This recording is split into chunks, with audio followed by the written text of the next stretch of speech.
নমস্কার বন্ধুরা, গল্পের চিলেকোঠা পরিবারে আপনাদের সকলকে স্বাগত জানাই। আমি সায়নী। আজ আমাদের নিবেদন বিখ্যাত লেখক শ্রী অনীশ দেব রচিত গল্প রাত ফুরালো কথা ফুরালো। গল্পটি কেমন লাগলো কমেন্টে জানাবেন। যদি ভালো লাগে লাইক করবেন, আর চ্যানেলটিতে যদি নতুন হয়ে থাকেন সাবস্ক্রাইব করবেন। তবে চলুন আর দেরি করব না, শুরু করি আজকের গল্প। শ্রী অনীশ দেব রচিত রাত ফুরালো কথা ফুরালো।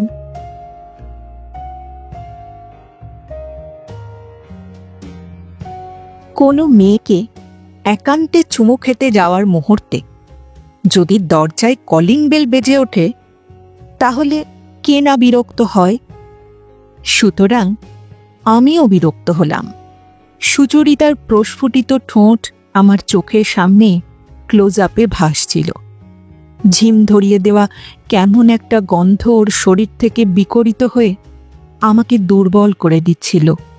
কিন্তু কলিং বেলের শব্দে আমার চোয়াল শক্ত হতেই সুচরিতা সেটার টের পেয়ে গেল। আলতো গলায় ও বলে উঠল, এই ফ্ল্যাটে নয়, ওদিকের ফ্ল্যাটে কেউ বেল বাজাচ্ছে। ওর অবস্থা আমি বুঝতে পারছিলাম, ঠিক আমার মতোই। কলিং বেল অধৈর্য সুরে আবার বেজে উঠল। কোনো ভুল নেই, আমার ফ্ল্যাটেই। এরপর আর বিছানায় কি শুয়ে থাকা যায়? সুতরাং বিরক্তিকর একটা শব্দ করে উঠে পড়লাম। ছোট্ট করে তীক্ষ্ণ শীষ দিতেই অটোমেটিক অডিও কন্ট্রোল ঘরের আবছা আলো ধীরে ধীরে জোরালো করে দিল। ধবধবে সাদা বিছানায় সাপের মতো এঁকে বেঁকে শুয়ে থাকা ধবধবে ফর্সা সুচরিতাকে এক পলক দেখলাম। তারপর মনে মনে নিজের পছন্দের তারিফ করলাম। আমি বাইরের ঘরের দিকে রওনা হতেই সুচরিতা অস্পষ্ট গলায় পিছন থেকে বলল, ম্যানেজ করে জলদি চলে এসো কিন্তু। আমি হাতঘড়ির বোতাম টিপতেই টকিং ওয়াচ মিষ্টি মেয়েলি গলায় বলে উঠল, এখন রাত 10টা বেজে 28 মিনিট 12 সেকেন্ড। এত রাতে কে এলো আমাকে ডাকতে? একথা ভাবতে ভাবতে ফ্ল্যাটের দরজার কাছে এসে দাঁড়ালাম। পাশের স্ট্যান্ড থেকে রিমোট কন্ট্রোল ইউনিটটা তুলে নিয়ে দরজা লক্ষ্য করে একটা বিশেষ বোতাম টিপলাম। সঙ্গে সঙ্গেই দরজার একটা অংশ চৌকো জানলার মতো স্বচ্ছ হয়ে গেল। এর মধ্যে দিয়ে ভেতর থেকে বাইরেটা দেখা যায়, কিন্তু বাইরে থেকে ভেতরটা দেখা যায় না। বাইরে দাঁড়ানো দুজন লোককে আমি দেখতে পেলাম, আর সঙ্গে সঙ্গেই বুঝতে পারলাম এদের ম্যানেজ করে জলদি সুচরিতার কাছে ফিরে যাওয়া হবে না। জানলাটাকে আবার অস্বচ্ছ করে দিলাম। লোক দুজন বোধহয় হোমিসাইড স্কোয়াডের সাদা পোশাকের অপারেটর। ওদের পোড় খাওয়া চেহারা, ঠান্ডা চোখ, অন্তত সে কথাই বলছে। ওরা কি তাহলে শ্রাবন্তীকে খুঁজে পেয়েছে? কিন্তু তার সঙ্গে আমাকে জড়ালো কেমন করে? সেরকম কোনো চিহ্ন তো আমি ফেলে আসিনি। রিমোট কন্ট্রোল ইউনিটের অন্য একটা বোতাম টিপতেই বন্ধ দরজা নিঃশব্দে পাশে সরে গেল। আমি এবার ওদের মুখোমুখি। ওদের সাজ পোশাক প্রায় একই ধাঁচে, আর চেহারাটাও অনেকটাই তাই। চাপা জিন্সের প্যান্ট, ঢোলা সুতির জামা, চোখে কালো সানগ্লাস, মাথার চুল ছোট করে ছাটা, কপালে ভাঁজ, চোয়ালের হাড় উঁচু। একজনের বাঁকানের লতিতে একটা সোনার রিংও চকচক করছে। দুজনের একজন জানতে চাইল, আপনি অমিত মজুমদার? আমি শান্তভাবে ঘাড় নেড়ে জানালাম, হ্যাঁ। আমরা হোমিসাইড স্কোয়াড থেকে আসছি। লেজারে হলোগ্রাম করা একটা ছোট্ট কার্ড আমার চোখের সামনে তুলে ধরল প্রথম জন। এত রাতে আপনাকে ডিস্টার্ব করার জন্য আমরা দুঃখিত। আপনাকে একবার আমাদের সঙ্গে আসতেই হচ্ছে। কেন বলুন তো, কি ব্যাপার এত রাত্রে? Murder case. শ্রাবন্তী সেন নামে একটা ইয়াং মেয়ের লাশ আমরা কাল সকালে পেয়েছি। গঙ্গায় পাওয়া গেছে। গলা টিপে মার্ডার করে গঙ্গায় ফেলে দেওয়া হয়েছে। বডিটা জেটির নিচে আটকে গিয়েছিল, তাই ভেসে যায়নি। আমি ভেতরে ভেতরে নিজেকে সামলে নিলাম। বিব্রতভাবে বললাম, আসুন, ভেতরে এসে বসুন। প্রথমজন ঠান্ডা গলায় জবাব দিল, বসার টাইম নেই, চলুন হেডকোয়ার্টারে গিয়ে কথা হবে। এক মিনিট, আমি চট করে রেডি হয়ে আসছি। Sure, make it quick please. ওদের দরজায় দাঁড় করিয়ে রেখে আমি সুচরিতার কাছে চলে গেলাম। ওর খোলা পিঠে একটা চুমু খেয়ে পোশাক ঠিকঠাক করে নিলাম। মাথা আঁচড়ে গায়ে বিদেশি কোলন স্প্রে করে নিলাম। তারপর আয়নায় নিজের চোখে তাকিয়ে চাপা গলায় বললাম, সাবধান, যেন কোনো ভুল না হয়। সিরিয়াল কিলারদের ভুল করলে চলে না। একবার সুচরিতার দিকে তাকালাম। ও একইভাবে বিছানায় শুয়ে আছে। বোধহয় আমার কথাটা শুনতে পায়নি। অবশ্য পেলেও তার মানে বুঝতে পারবে না। যখন বুঝবে তখন আর কিছু করার থাকবে না, অনেক দেরি হয়ে যাবে। সুচরিতাকে বললাম, লাভ, আমি ঘন্টা দুয়েকের মধ্যেই আসছি। পুলিশ একটা মার্ডার কেসে ভুল করে আমাকে হ্যারাস করতে এসেছে। তুমি চিন্তা করো না, নিশ্চিন্তে ঘুমিয়ে পড়ো। সুচরিতা শরীরটাকে আতপাক ঘুরিয়ে অভিমানে ঠোঁট ফুলিয়ে আমার দিকে তাকালো। আমি এসে তোমার ঘুম ভাঙাবো, বুঝলে? ওর দিকে তাকিয়ে কথা শেষ করলাম আমি। ফ্ল্যাটের বাইরে এসে দরজার পাশে দেওয়ালে বসানো অটোমেটিক ভয়েস লক সিস্টেমের কাছে মুখ নিয়ে গিয়ে বললাম, ফ্ল্যাট লক করে দাও। যন্ত্র তার সূক্ষ্ম বিচারে মালিকের কণ্ঠস্বর নিখুঁতভাবে চিনতে পারল। সঙ্গে সঙ্গে ফ্ল্যাটের দরজাও বন্ধ হয়ে গেল। আমার গলায় খোলার নির্দেশ না পেলে এই দরজার লক আর খুলবে না। ওরা দুজন পাথরের মূর্তির মতো অপেক্ষা করছিল। আমি চলুন বলতেই রোবট দুটো যেন সার ফিরে পেল। নিঃশব্দে দুজন আমার দুপাশে চলে এলো। আমরা এলিভেটরের দিকে রওনা হলাম। বাইরের রাস্তায় এসে গাড়িতে ওঠার সময় ওদের একজন আমাকে জিজ্ঞেস করল, মিস্টার মজুমদার, শ্রাবন্তী সেনকে আপনি চিনতেন? আমি শ্রাবন্তীকে চিনতাম, বেশ অন্তরঙ্গ ভাবেই চিনতাম। তাই নির্লিপ্ত গলায় বললাম, না। সঙ্গে সঙ্গে লোকটা তার পকেট থেকে একটা 100 টাকার নোট বের করে সঙ্গীর হাতে তুলে দিল। বলল, বর্ধন, তুমি জিতলে, আমি হেরে গেলাম। আমাকে অবাক হতে দেখে বর্ধন হেসে বলল, মিস্টার মজুমদার, আপনার এখানে আসার সময় বিশ্বাসকে আমি বলেছিলাম শ্রাবন্তী সেনকে চেনার ব্যাপারটা আপনি ডিনাই করবেন। ও আমার কথা মানতে চায়নি, তাই আমার সঙ্গে 100 টাকা বাজি ধরেছিল। বেকার তোমার 100টা টাকা গেল। হ্যাঁ। গাড়ির পেছনের সিটে আমাকে মাঝখানে রেখে বর্ধন আর বিশ্বাস দুপাশে বসল। ওদের লুকানো ব্লাস্টার গান আমার কোমরে খোঁচা দিচ্ছিল।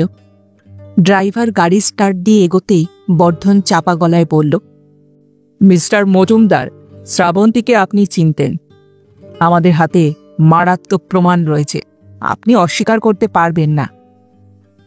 আমি অবাক হওয়ার ভান করে বর্ধনের দিকে তাকাতেই বাঁ পাশ থেকে বিশ্বাস বলে উঠল, অমন ফুটফুটে সুন্দর মেয়েটাকে খুন করলেন কেন বলুন তো? আমি অসহায়ভাবে বলে উঠলাম, আপনাদের কোথাও একটা ভুল হচ্ছে। শ্রাবন্তীকে আমি চিনি না, সত্যি চিনি না। দাঁতে দাঁত চেপে বর্ধন মন্তব্য করল, হেডকোয়ার্টারে গিয়ে দাওয়াই দিলেই সব বেরিয়ে পড়বে। গত 4 মাসে কলকাতার নানা জায়গায় 11 জন তরুণীর মৃতদেহ পাওয়া গেছে। ওদের প্রত্যেককেই গলা টিপে খুন করা হয়েছে। খুনগুলো করেছি আমি। না, আসলে ঠিক আমি না, আমার ভেতরের একটা অচেনা খুন পাগল লোক এই জঘন্য কাজগুলো করে। 4 মাস আগে আমার মাথার ভিতরে ওই পাগলটা প্রথম জেগে উঠেছিল। সে খুন করেছিল রত্নাকে। তারপর একে একে মাধুরী, সুজাতা, নয়না, সুন্দরী, প্রথমা, সাগরিকা, সব নাম আমার মনেও নেই। সংখ্যাটা যে মনে আছে তার কারণ ইন্টারনেট নিউজে প্রায় প্রতিদিনই এ নিয়ে খবর বেরোয়। তাতে বারবার করে ওরা সংখ্যাটা আমাকে জানিয়ে দেয়, পাছে আমি ভুলে যাই। ওরা আমার নাম দিয়েছে, মানে আমার ভেতরের ওই পাগলটার নাম দিয়েছে সিরিয়াল কিলার, অর্থাৎ ধারাবাহিক খুনি। একজন রসিক সাংবাদিক এমন মন্তব্যও করেছে, এই সিরিয়ালের সবে 11টা এপিসোড হয়েছে, কত এপিসোডে যে শেষ হবে কে জানে। আমার হাসি পেল। কটা এপিসোডে এই সিরিয়াল যে শেষ হবে তা যে আমিও জানি না। জানে আমার মাথার ভেতরে ঘাপটি মেরে বসে থাকা ওই পাগলটা।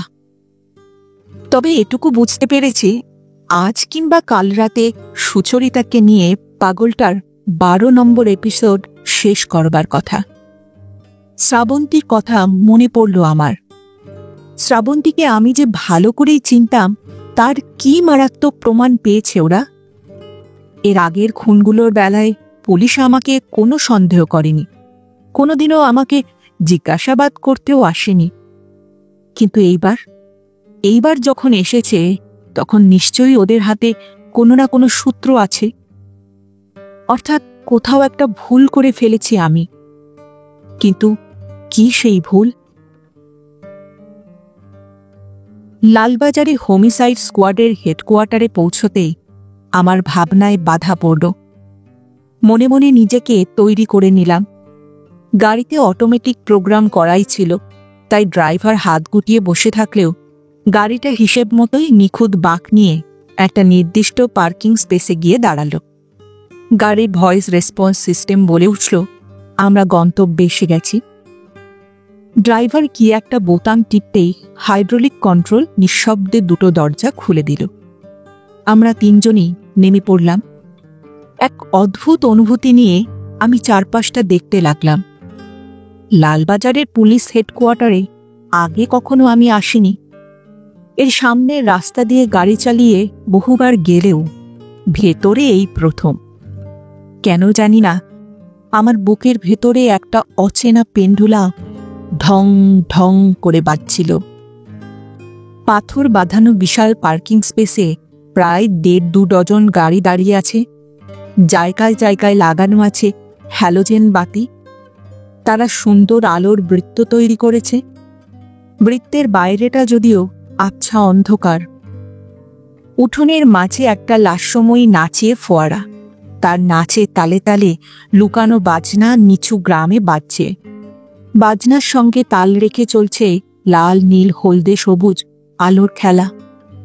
উঠোনকে ঘিরে প্রায় 20 তলা উঁচু 4টে বিশাল বাড়ি। বাড়ির দেওয়ালগুলো যেন সানগ্লাসের কাঁচ দিয়ে তৈরি। বাড়ি লক্ষ্য করে অনেকগুলো হ্যালোজেন ফোকাস লাগানো রয়েছে। বাড়ির কাঁচের দেওয়াল সেই আলো আয়নার মতো ঠিকরে দিচ্ছে। এই সুন্দর সুন্দর বাড়ির ভেতরেই চলে অপরাধীকে শায়েস্তা করার নোংরা কাজ। ভাবতেও অবাক লাগে। রাত বেড়েছে, তাই লোকজন কম চোখে পড়ল। আমি বর্ধনের দিকে তাকাতেই সে বলল, আমাদের সঙ্গে আসুন। বিশ্বাসর বাঁ কানে সোনার রিংটা নাড়াচাড়া করছিল। আমার চোখে চোখ পড়তেই বাঁকা হাসল। আমরা তিনজনে দ্বিতীয় বাড়িটার দিকে এগোলাম। শান বাঁধানো চাতালে আমাদের জুতোর শব্দ ফোয়ারার বাজনার সঙ্গে মিশে গেল। বাড়ির ভেতরে ঢুকে দুটো ভয়েস লক দরজা পেরিয়ে পৌঁছে গেলাম অটোমেটিক এলিভেটরের কাছে। এলিভেটর আমাদের নিয়ে গেল সোজা 11 তলায়। সেখানে আধুনিক ছাদে তৈরি গোলকধাতার মতো গোটা 5 অলিন্দ পেরিয়ে পৌঁছালাম একটা ঘরে। ঘরের দরজায় লাগানো লাল রঙের ইলেকট্রনিক ডিসপ্লে জানিয়ে দিচ্ছে ঘরটার নাম, ইন্টারোগেশন রুম। ঘরের চারদিকে অসংখ্য অচেনা যন্ত্রপাতি। তার মাঝে ন্যাড়া মাথা, পরনে কালো চামড়ার জ্যাকেট, কুতকুতে চোখ আর ফর্সা চেহারার যে মানুষটি বসে আছে তাকেও প্রথমটায় যন্ত্র বলে ভুল হলো আমার। তিনি বলে উঠলেন, আসুন আসুন মিস্টার মজুমদার, আসুন, বেশিক্ষণ আপনাকে আটকে রাখবো না, প্রমিস। শঙ্খচূড় সাপ যদি কথা বলতে পারত তাহলে সে বোধহয় এইভাবেই কথা বলত। কথাটা বলে যন্ত্রের চেহারার মানুষটি হাসল। হাসি মানে তার ঠোঁটের রেখা সামান্য চওড়া হলো, দু একটা ভাঁজ পড়ল ঠোঁটের কোণে। বিশ্বাস আমার কানের কাছে মুখ নিয়ে এসে চাপা গলায় বলল, এখন আপনি জোয়ারদার সাহেবের প্রপার্টি। এই ঘরে ঢোকার আগে আর পরে মানুষ একরকম থাকে না। আমরা দুজন স্রেফ সাক্ষী গোপাল হয়ে ওর গান অনুযায়ী তাল দেব, বুঝলেন মজুমদার? ঘরের শীততাপ নিয়ন্ত্রণ ব্যবস্থা উষ্ণতাকে বোধহয় 10-12 ডিগ্রির কাছাকাছি পৌঁছে দিয়ে থাকবে, কারণ আমার বেশ শীত করছিল। জোয়ারদার তীক্ষ্ণ চোখে আমাকে জরিপ করতে করতে বলল, বসুন। একটা আধুনিক টেবিলকে মাঝখানে রেখে আমি জোয়ারদারের মুখোমুখি বসলাম। ষষ্ঠ ইন্দ্রিয় দিয়ে টের পেলাম বিশ্বাস আর বর্ধন আমার ঠিক পেছনে অ্যাটেনশন হয়ে দাঁড়িয়ে। জোয়ারদার একটা দীর্ঘশ্বাস ফেলে চেয়ার ছেড়ে উঠে দাঁড়ালো। টেবিলের ডান দিক ঘেঁষে রাখা একটা কম্পিউটারের কয়েকটা বোতাম টিপল। চোখ সরু করে মনিটরে কি দেখল কে জানে। তারপর সাপের মতো কেবল লাগানো একটা মাউথপিসের মতো যন্ত্র কম্পিউটারের পাশ থেকে তুলে নিয়ে বলল, বর্ধন, ওকে স্ক্যান করো আগে। বর্ধন চট করে চলে গেল জোয়ারদারের পাশে। ওর হাত থেকে মাউথপিসটা নিয়ে আমার কাছে এলো। তারপর আমার বাঁ হাতের কবজির ওপর যন্ত্রটা না ছুঁয়ে বুলিয়ে নিল। জোয়ারদার তখনও ঠান্ডা চোখে কম্পিউটারের পর্দার দিকে তাকিয়ে। এখনকার রেওয়াজ অনুযায়ী প্রত্যেক মানুষের বাঁ হাতের কবজিতে একটা করে পার্সোনাল ইনফরমেশন মাইক্রোচিপ বসানো থাকে। সেটা বাইরে থেকে দেখা যায় না, তবে স্ক্যানার দিয়ে স্ক্যান করলে তার যাবতীয় তথ্য কম্পিউটারের পর্দায় ফুটে ওঠে। আমারও উঠল। জোয়ারদার যেন একটু অবাক হয়ে জিজ্ঞেস করল, মিস্টার মজুমদার, কিড স্ট্রিট ব্রাঞ্চের স্পাম ব্যাংকে 78-এ আপনার জন্ম? আমার জন্ম তারিখ 22শে জানুয়ারি 2078 সাল। আর স্পাম ব্যাংকে মানে ল্যাবরেটরিতে জন্ম হওয়াটা প্রায় 60 বছর হলো স্বাভাবিক হয়ে গেছে। সুতরাং জোয়ারদারের প্রশ্নের মানে আমি বুঝতে পারলাম না, তবুও শান্তভাবে জবাব দিলাম, হ্যাঁ, 78-এ কিড স্ট্রিটের ব্রাঞ্চে একটা ইনফেকশনের ব্যাপার হয়েছিল। ফলে সে বছর ওই ব্যাংক থেকে প্রচুর অ্যাবনর্মাল বেবির জন্ম হয়েছিল। আমি বলে উঠলাম, মানে আপনি কি বলতে চান, আমি অ্যাবনর্মাল? জোয়ারদার ঘাড় কাত করে ভুরু উঁচিয়ে আমাকে দেখল। তারপর চেয়ারে বসে পড়ে বলল, ও না না, আপনি কেন নর্মাল হবেন? কিন্তু গত 4 মাস ধরে যে সিরিয়াল কিলার কলকাতার আনাচে কানাচে ঘুরে বেড়াচ্ছে, সে যে অ্যাবনর্মাল সেটা তো মানবেন। একটা খুন পাগল মানুষ অস্বাভাবিক হবে, এটাই তো স্বাভাবিক, কিন্তু আমার মধ্যে তো সেরকম কোনো অস্বাভাবিক ব্যাপার নেই। শুধু মাঝে মাঝে যা একটু ওই মেয়েগুলোকে খতম করতে ইচ্ছে করে। জোয়ারদারের কথার উত্তর দিলাম, সিরিয়াল কিলারের অ্যাবনর্মাল হওয়াটাই তো স্বাভাবিক। হাসল জোয়ারদার, বলল, তাহলে তাহলে তার জন্ম 78 সালও তো হতে পারে, যখন কিড স্ট্রিটে স্পাম ব্যাংকে ওই ইনফেকশনের ব্যাপারটা হয়েছিল। কি বলেন মজুমদার মশাই? আপনি কি বলতে চান দয়া করে স্পষ্ট করে বলবেন? জোয়ারদারের হাসির ধরনটা আমার মাথার ভিতরে যেন আগুন ধরিয়ে দিচ্ছিল। এখন আপনার স্পষ্ট করে উত্তর দেওয়ার পালা। আপনি শুধু স্বীকার করুন যে শ্রাবন্তী সেনকে আপনি চিনতেন। ক্লিয়ার? আমি বিদ্রোহী ভঙ্গিতে চেয়ার ছেড়ে উঠে দাঁড়ালাম। বর্ধনার বিশ্বাসের দিকে এক পলক তাকিয়ে জোয়ারদারকে বললাম, আমি শ্রাবন্তী সেনকে চিনি না। একটু আগেই ওদের সে কথা আমি বলেছি। আপনাদের কোথাও একটা ভুল হচ্ছে, মারাত্মক ভুল। আপনি যে মিস সেনকে চিনতেন তার মারাত্মক প্রমাণ আমাদের হাতে আছে। কলকাতার সিরিয়াল কিলারকে ধরার চেষ্টাটা আমি সেখান থেকেই শুরু করতে চাই। আপনি নিজে থেকে সবকিছু বলে আমাকে সাহায্য করলে আপনারও সুবিধে হবে। আমি বললাম, কিসের কিসের সুবিধে বলুন তো? হাত নেড়ে ঘরের আধুনিক সব যন্ত্রগুলোর দিকে ইশারা করে জোয়ারদার বলল, সুবিধে হবে এটাই যে এসব খারাপ খারাপ যন্ত্রগুলো আপনার উপরে আমাকে ব্যবহার করতে হবে না। আমি চেয়ারে বসে পড়লাম আবার। হাত পায়ের জোর যেন হঠাৎই কমে গেছে বলে মনে হলো। বিশ্বাস, আমাদের তৈরি কম্প্যাক্ট ডিস্কটা মজুমদারকে দেখাও। বিশ্বাস ঘরের একটা যন্ত্রের কাছে গেল। সেখানে কয়েকটা বোতাম টিপতেই ঘরের সামনের দেওয়ালের একটা চৌকো মাপের অংশ আলোয় উজ্জ্বল হয়ে উঠল। তারপর আমাকে অস্বস্তিতে ফেলে দিয়ে শুরু হলো 11 এপিসোডের টিভি সিরিয়াল। জীবন্ত ছবির সঙ্গে সেখানে তাল মিলিয়ে চলল পেশাদারি হাতে তোলা সাউন্ড ট্র্যাক। সিডিতে জীবন্ত ছায়াছবি দেখতে দেখতে আমার ভেতরে একটা কষ্ট টের পাচ্ছিলাম। 11 জন তরুণীকে খুন করেছি আমি। আমি কি সাংঘাতিক পাপ করেছি! আমি রুমাল বের করে চোখের কোণ মুছে নিলাম। দেওয়ালের পর্দায় তখন শ্রাবন্তীকে দেখা যাচ্ছে।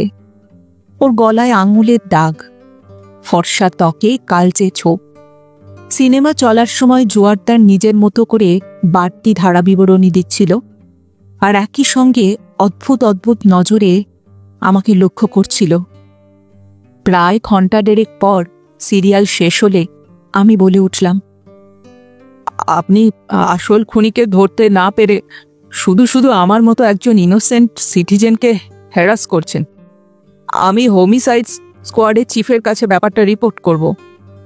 আমি বলে উঠলাম, মিস্টার মজুমদার, আমি খুব সিরিয়াসলি বলছি, লুকোচুরি করে আর কোনো লাভ নেই। এতদিন ধরে তদন্ত করেও আমরা এই খুনগুলোর কোনো কিনারা করতে পারিনি, কারণ সেরকম সলিড কোনো প্রমাণ আমাদের হাতে আসেনি। এই সিরিয়াল কিলিং নিয়ে আমাদের ডিপার্টমেন্ট একেবারে জেরবার হয়ে যাচ্ছিল। তারপর ফরচুনেটলি শ্রাবন্তী সেনের মার্ডারে ইনভেস্টিগেশনের সময় আমরাই প্রথম আলো দেখতে পেলাম, আর সে আলো গিয়ে পড়েছে আপনার দিকে। কথাটা খুব গম্ভীরভাবেই বললেন জোয়ারদার। আমি জোয়ারদারের কথা খুব একটা মনোযোগ দিয়ে শুনছিলাম না। বাঁ হাতে মাথার ঝাঁকড়া চুলের ভেতরে ক্রমাগত আঙুল চালাচ্ছিলাম। একটু পরেই আঙুলের ডগায় লুকানো ধাতব প্লেটটা খুঁজে পেলাম। সামান্য চাপ দিয়ে প্লেটটা একপাশে সরাতেই ইলেকট্রনিক্স প্রকোষ্ঠের দরজাটা খুলে গেল।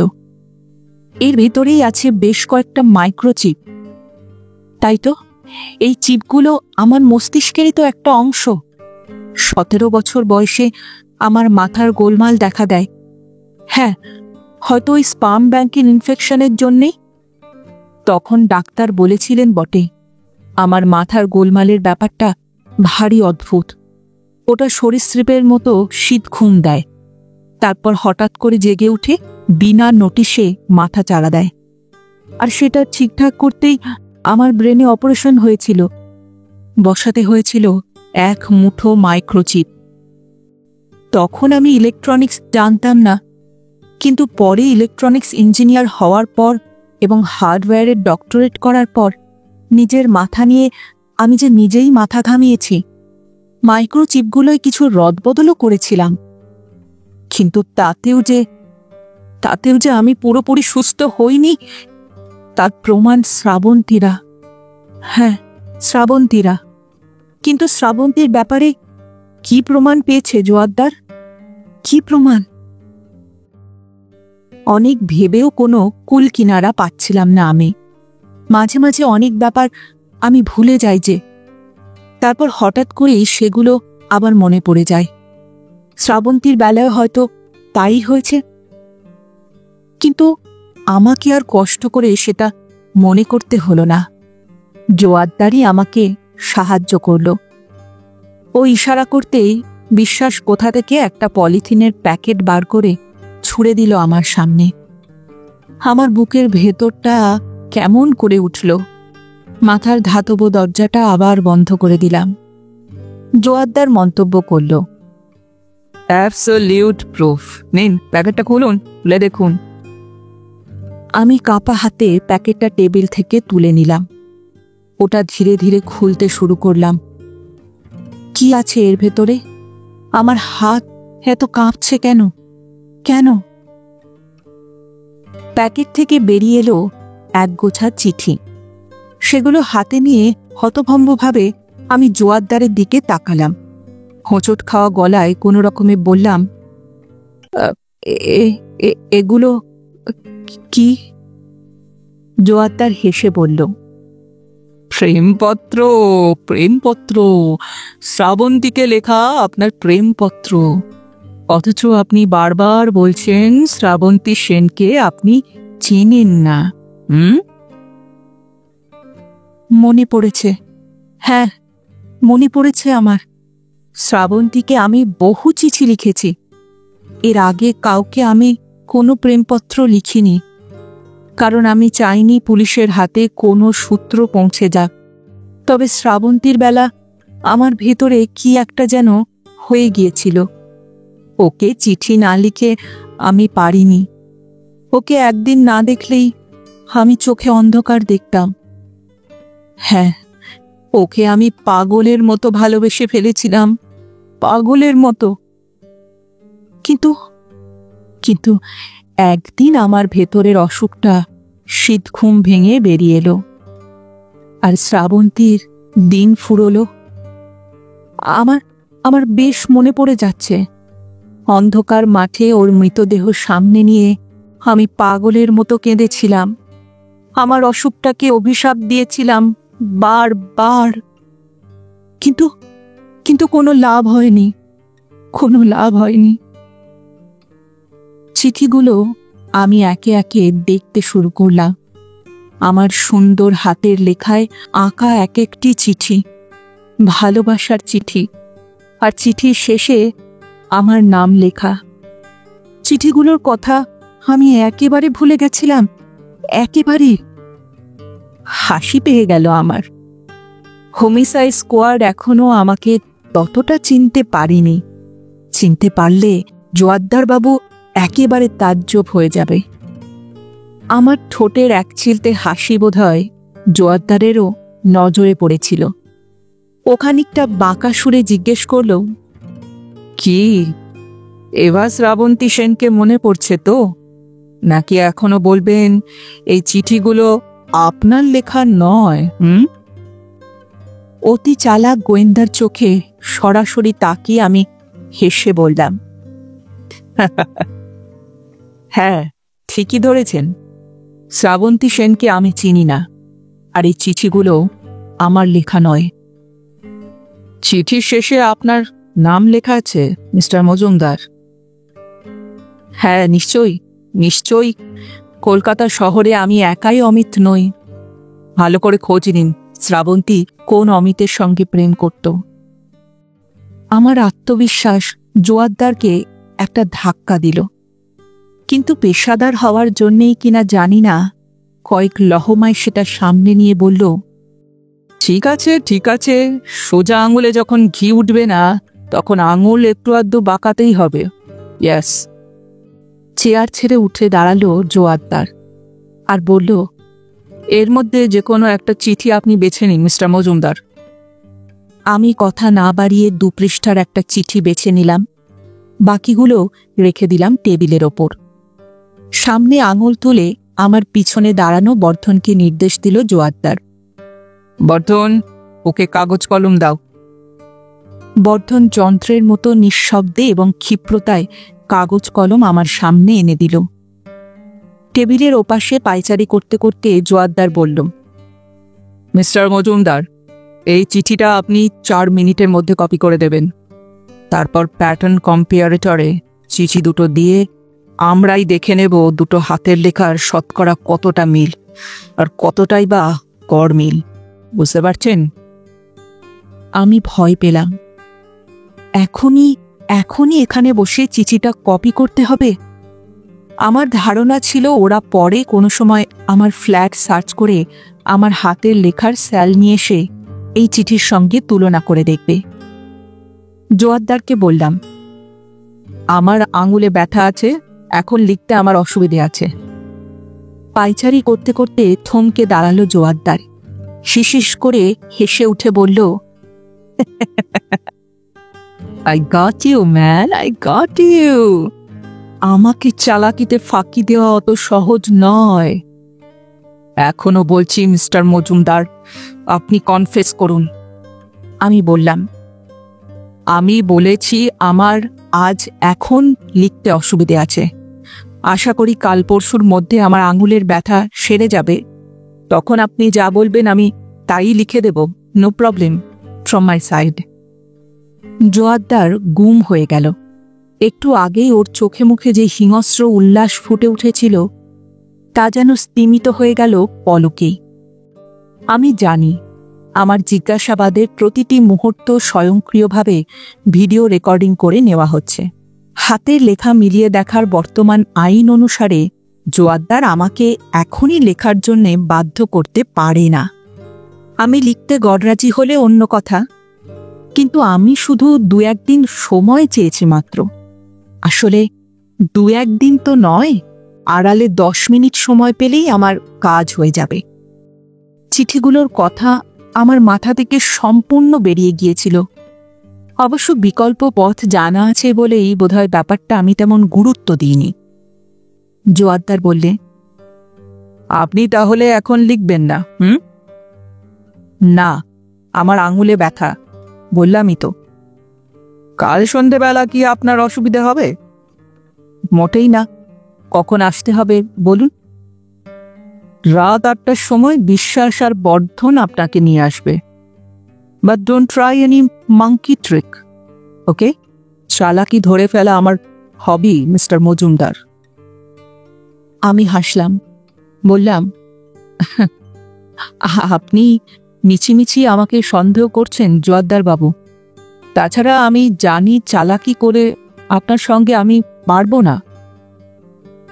জোয়ারদারের চোখ ছোট হলো, চোয়ালের রেখাও স্পষ্ট হলো। বুঝতে পারলাম আমার জোয়ারদার বাবু বলার ঢংটা ওর পছন্দ হয়নি। এরপরে ঘরে ফেরার পালা। বিশ্বাস আর বর্ধন যত্ন করে আমাকে বাড়ির সামনের রাস্তায় ছেড়ে দিল। আমি আবার ফিরে গেলাম সুচরিতার কাছে। আমার ফেরার শব্দ পেয়ে ও জেগে উঠল, আমাকে হাত ধরে টেনে নিতে চাইল বিছানায়। করে আদুরে শব্দ করল আলতো গলায়। আমি ওর পিঠে হাত বুলিয়ে দিলাম। বললাম, 1 মিনিট সুইটি, একটু টয়লেট থেকে আসছে। টয়লেটে গিয়ে অটোমেটিক কোলন স্পেয়ারের সামনে দাঁড়ালাম। সুগন্ধি ঠান্ডা বাতাস আমাকে ভাসিয়ে দিল। আমি চোখ বুজে শ্রাবন্তীর কথা ভাবতে লাগলাম। একমাত্র ওকেই আমি ভালোবাসার চিঠি লিখেছি, আর তো কাউকে না। আমার ভেতরের পাগলটা শুধু ওকেই ভালোবেসে ফেলেছিল, আর সবাই ছিল ওর কাছে 1 রাত বা কয়েক রাতের সঙ্গিনী। রাত ফুরলেই সব ভালোবাসা শেষ। এমনকি সুচরিতাও তাই। আর কাউকে আমি কখনো ভালোবাসার চিঠি লিখব না। যদিও বা লিখি, শ্রাবন্তীকে লেখা চিঠির মতো হাতের লেখায় লিখব না, লিখব অন্য কোনো নতুন হাতের লেখায়। কোলন স্পেয়ার বন্ধ করে দেওয়ালে লুকোনো একটা ক্যাবিনেটের দরজা খুললাম। আমার সামনে তাকে এখন অনেকগুলো মেগা স্কেল ইন্টিগ্রেটেড মাইক্রোচিপ। মাথার চুলের ভেতরে হাত চালিয়ে ছোট্ট ধাতব প্লেটটা সরিয়ে দিলাম। মাথার ভেতরে আঙুল ঢুকিয়ে খুব সতর্কভাবে একটা চিপ বেস থেকে খুলে নিলাম। সেটা তাকে রেখে দিয়ে নতুন একটা চিপ তুলে নিলাম। তার নম্বরটা ঠিক আছে কিনা একবার দেখে নিয়ে সাবধানে সেটা বসিয়ে দিলাম আমার মাথার ভেতরে। তারপর ধাতব ঢাকনা টেনে বন্ধ করে দিলাম। ব্যাস, আর কোনো চিন্তা নেই। আমার হাতের লেখা এবার বদলে যাবে আপনা আপনি। আসলে আমাদের হাতের লেখার ধরন মস্তিষ্কের যে অংশ নিয়ন্ত্রণ করে, এই চিপটা অনেকটা যেন তারই বিকল্প। 17 বছর বয়সে অপারেশনের সময় আমার মাথার ভেতরে একগাদা চিপ বসানো হয়েছিল। তার কয়েক বছর পর হার্ডওয়্যারে গবেষণা করার সময় এ ধরনের মাইক্রোচিপ আমি হঠাৎই আবিষ্কার করেছিলাম, আর তারই একটা দিয়ে বিশেষ ধরনের সার্কিট তৈরি করে বসিয়ে দিয়েছিলাম আমারই মাথার ভেতরে।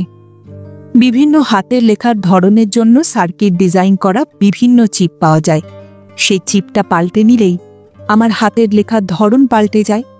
সুতরাং আর আমাকে কি জোয়ারদার অ্যান্ড কোম্পানিকে ভয় পাওয়ার দরকার আছে? নিশ্চয়ই না।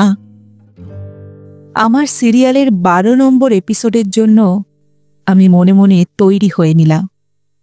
তৈরি হয়ে টয়লেট থেকে বেরিয়ে এলাম।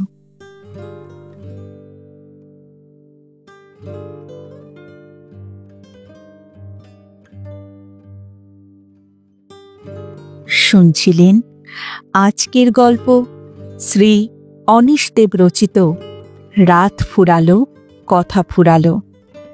ফিরে আসছি আর একটি নতুন গল্পের সঙ্গে কিছুদিনের মধ্যে। ততদিন ভালো থাকবেন, সুস্থ থাকবেন আর গল্পে থাকবেন। আর আমার গল্পের পাঠ ও উপস্থাপনা যদি ভালো লাগে, লাইক আর কমেন্ট করতে ভুলবেন না। আর চ্যানেলটিতে যদি নতুন হয়ে থাকেন, সাবস্ক্রাইব করবেন। তাহলে আজ এখানেই বিদায় নিচ্ছি। আবার দেখা হচ্ছে। নমস্কার।